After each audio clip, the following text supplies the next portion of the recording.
ng bayan, maasahan anumang panahon.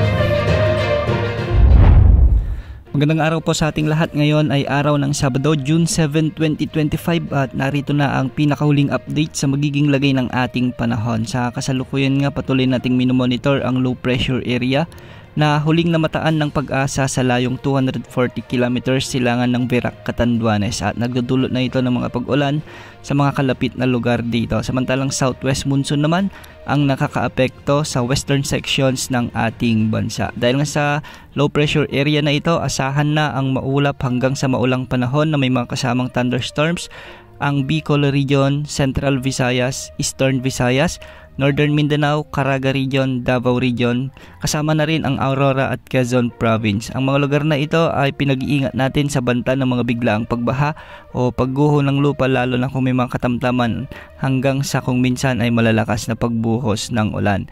Ayon sa Pag-asa, posibleng lumakas ito sa mga susunod na oras bilang bagyo at tatawagin ito sa local name na Bagyong Auring. Hindi naman nakikitang tatama ito sa anumang bahagi ng kalupaan, ngunit magre-recurve ito ng hilagang silangan tapos magre-recurve ulit ng hilagang kanluran.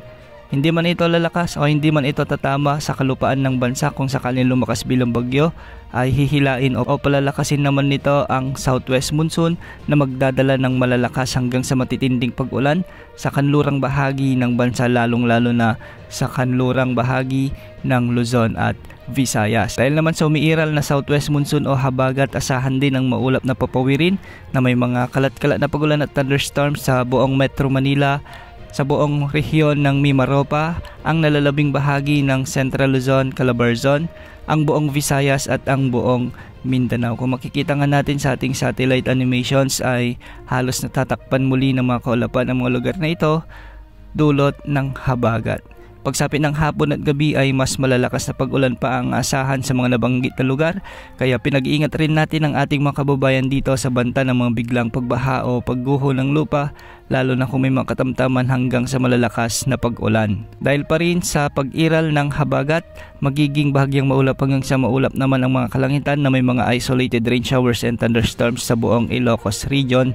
At hindi rin inaalis ang banta ng mga flash floods at landslides kung may mga umiiral na severe thunderstorms. Para naman sa nalalabing bahagi ng Luzon ay magiging bahagyang maulap hanggang sa maulap din ang mga papawirin na may mga isolated rain showers and thunderstorms.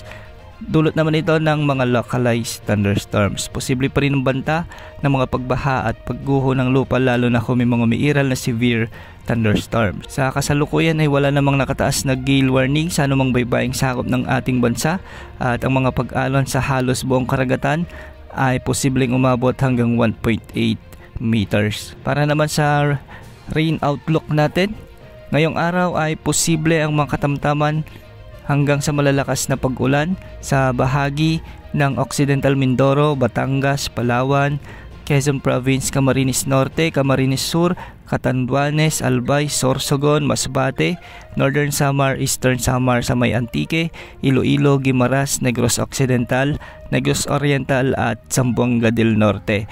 Bukas naman, araw ng Linggo, ay mas malalakas na pag-ulan pa ang inaasahan sa Palawan at Occidental Mindoro at makakaranas na rin ng mga pag-ulan ng Zambales, Bataan, Cavite at ilang bahagi pa ng Western Visayas. At sa araw naman ng Lunes, June 9, mas malalakas ding pag-ulan ang inaasahan muli sa kanlurang bahagi ng Luzon, Visayas at Mindanao dulot ng enhanced habagat na hinihila ng posibleng bagyong si Auring. Yan ang update sa lagi ng panahon. Ito pong weather update ng bayan, maasahan anumang panahon.